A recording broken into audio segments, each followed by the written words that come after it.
Matt Bradley in Erbil. And Matt, can you tell us what's happening there on the ground? Well, the latest, Katie, you mentioned that the airstrikes were already happening and it's too late to reverse it. Well, it's also too late to reverse the ground incursion that just started in the last couple of hours.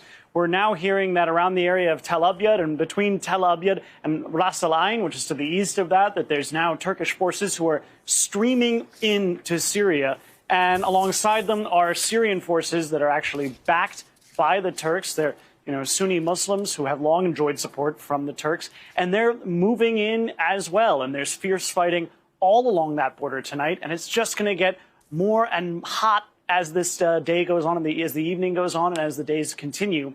We've heard now that the number of casualties has risen from 2 to 7, and this is according to the Associated Press. So we can expect that number to rise dramatically as those ground forces start to move in alongside what we've already seen today, the aerial artillery and heavy artillery that's been firing from Turkey into northern Syria.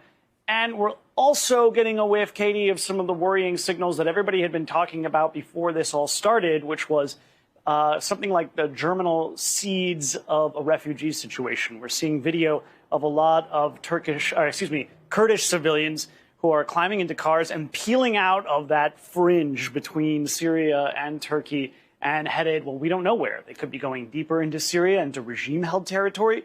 They could be coming right here into northern Iraq, into Kurdish Iraq, where this government and where other governments around the region are going to be loath to accept still more hundreds of thousands of refugees, a renewal of the same scourge of refugees that we saw way back in 2015 that spilled all the way over into Europe and upended politics there.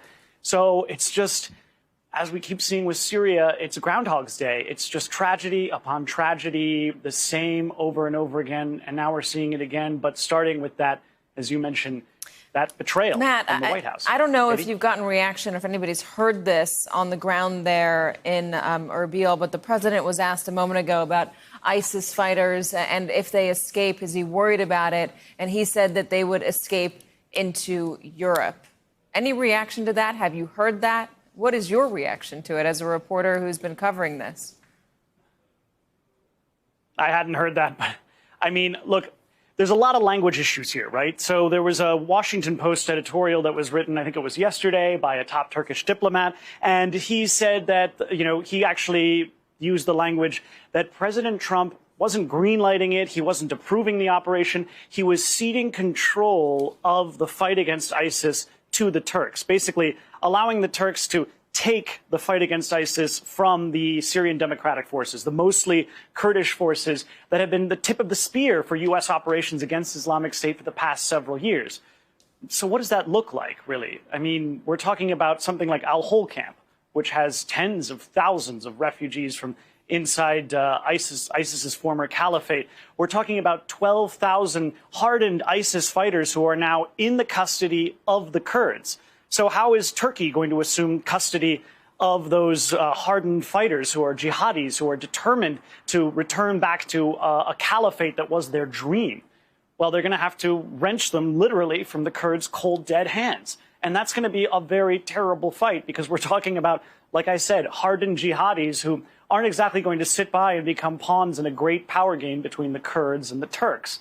So Al-Hol refugee camp and all of these other points where all of these other ISIS fighters are holed up and their families, there's about 48,000 women and children who are also hardened ideologues. They really believe in the ISIS mentality. They're also in northern Syria, and they're also ready to escape and reconstitute this caliphate, to close ranks and to create this jihadi empire once again. Where are they going to go? Are they going to willingly go from SDF hands into Turkish hands and just willingly be ceded from one enemy to the other? This is all a chaos that's just getting worse and worse and worse and is going to become worse and worse in the coming days. It's a maelstrom that the U.S. has simply turned its back on and is now walking away from. And you cannot put the toothpaste back in the tube.